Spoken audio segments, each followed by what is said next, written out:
What up, YouTube? Welcome back to the vlog. It's early morning. Let's see if we can catch some juicy game out here. Once again, we only got a couple hours, so we're gonna have to try to see if we can find a good game selection within a couple hours. Then look at this guy. Look at this guy. Just no care in the world, just walks across the street in the middle of the night in dark.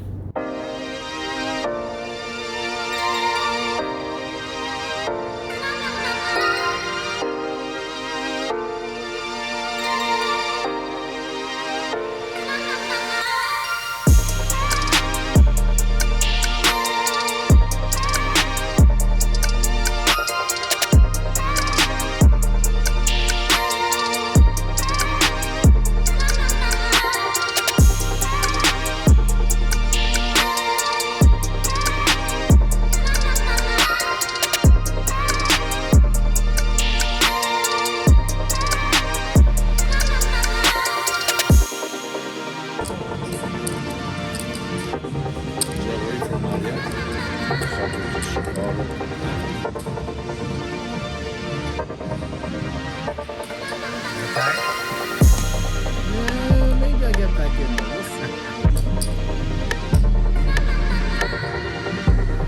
So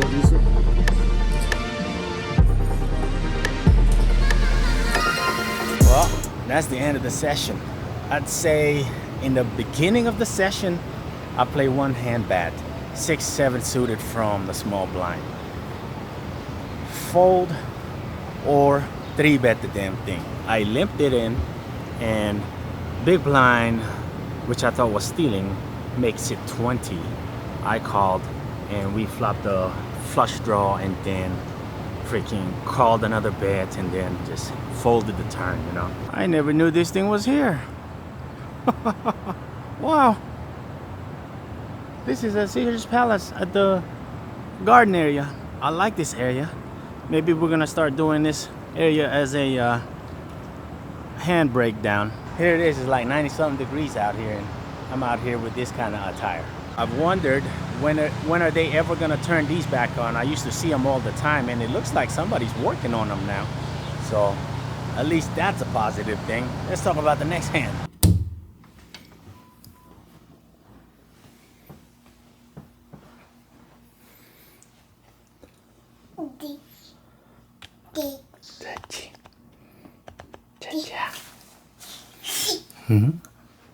What are you doing? Good morning. Good morning. Psst. Good morning. Didi. Cha-cha. Cha-cha.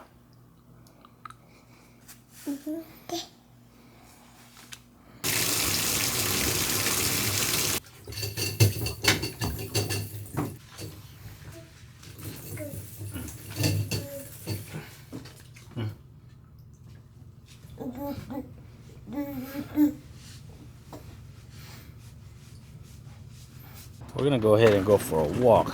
I was gonna go ahead and not go because it's like 90-something degrees out here, but we're just gonna go ahead and go. Right, Bill? Come on. Ayana, we're just gonna stay over here out in the shade, okay? We're not gonna go to the park. It's too hot. Overall, the game was not that bad at all. You know, there was a couple of players in the game that were, some might say, recreational, you know. There was another hand that got me deep in the hole. The 6-7, I think it got me like $80 in the hole, but King Jack offsuit. We're in the middle, straddles on. We open it to 18, and we got 4 callers. Flop King 6-8 rainbow. It checked to us. We see bet for 35. 2 fold. Under the gun calls. Turn is a 5 of hearts, and under the gun donk bets for 15, which is kind of odd, right? Normally I'm re-raising this hand, but against this particular player, not a good idea, because Villain probably has about 180 behind or ish or so, 180 I would say, and The dog leads, I would say he didn't have much here, but I don't think he's ever folding on a lot of cards, such as any heart holding or king eight, king whatever, right? He's never folding, right? I don't.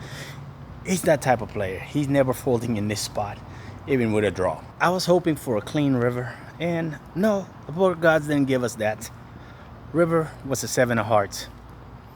So many hands got there. So many hands. Any 9, any 4. I mean, any heart, like a heart draw, you know. And that's the thing. Like normally I'm re-raising this hand, but like I said, it's like the villain in particular.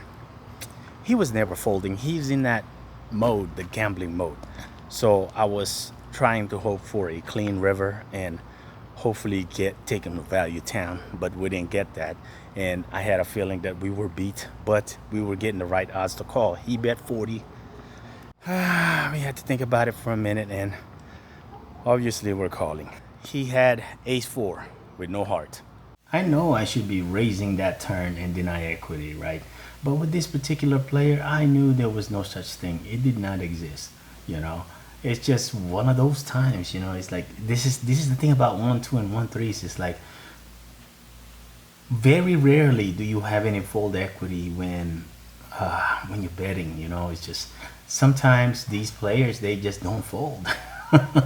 How do y'all think I played that hand? You know, I feel like I played it okay, but at the same time, I did not deny equity even to a specific player. I feel like that's a mistake. I don't know. It just seems like it's a experience type of call there instead of raising that hand, because I was sure that he didn't have the hand, like he didn't have us beat, right, with the king jack. So I was sure that we were ahead, but you know, like I said, like I think I let him get there. I don't think I did though. You know, it just doesn't feel like I let him get there, because I think he was gonna call a shove no matter what. That's why I was just like, let's just hope for a clean river, you know. I love how she sits down on the table. She sits down, palm down, palm down. She's waiting.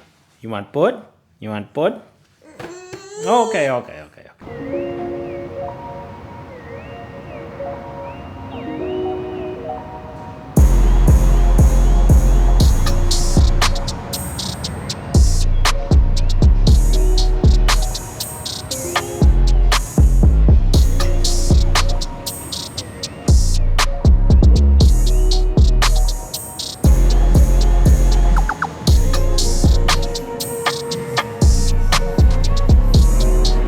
Did get it back with an unconventional hand, like 6-3 of clubs from under the gun, or from small blind. My mistake. But listen though, if you got 5 limps in front of you, and I got a good chance that big blind would call this hand, I don't think I'm ever raising this hand, but I did just call 2 more, and big blind did oblige, and he checked. Flop came 10-5-4 with 2 clubs, and we donk lead for $10. The only person that called is the villain that just got us for $100-something with ace 4. So what do I think about this call? I really don't think about anything about this call, because I think this guy is just so wide. You know, he's so wide with, like, he could have anything here, right? So the turn came 7 of diamond. We made a straight. Feeling pretty good about our hand against a villain who's such a loose cannon and just donk leading everything in before I could even act. He did donk lead for 15 out of turn. I was like, well, and then the dealer corrected him. He told him, listen, hold up, it's his turn first. So I was like, okay, I check. He bet 15 and I just called. I think I lost some value there. What do y'all think about that call? I think I definitely lost value there. I think I could definitely be raising that hand, right? I mean, with this particular player, we could probably go ahead and raise this hand, because we are pretty close to nutted against him here in this spot. So I think raising this hand would have definitely got us some more value out of this, on this turn. But I just called horrible play. I think horrible play. The river came a jack of clubs. So not only we made our straight, now we made our flush, but still not feeling pretty good about this flush hand though. Because, I mean, six high flush, or not, I mean, jack high flush, but we got 6-3, two cards. So he could have 7-8 clubs. He could have 10-8 of clubs. He could have queen 8 of clubs. So it's just a horrible, horrible river. But I think we can still bet here. So I did. I led for 35 and he quickly called and he made a straight. He had 9-8. How did he not? I'm surprised he did not re-raise that. And see, that's the kind of player he is, though. It's like, it's just so, like, all over the place, I, like, if he made a straight there, even on that jack of clubs with this particular player, like, a lot of them, with this style of playing, they would be raising that river, And, I mean, I guess he saved money for not raising the river, but if he raised that river, like, say, all in, I don't know if I could call. I mean, I would probably call anyway because it's against him, but it's gonna be a tough call, right? And sure enough, he made a straight. We got a flush, and he was arguing too. He's like, I got a straight. Well, he's got a flush.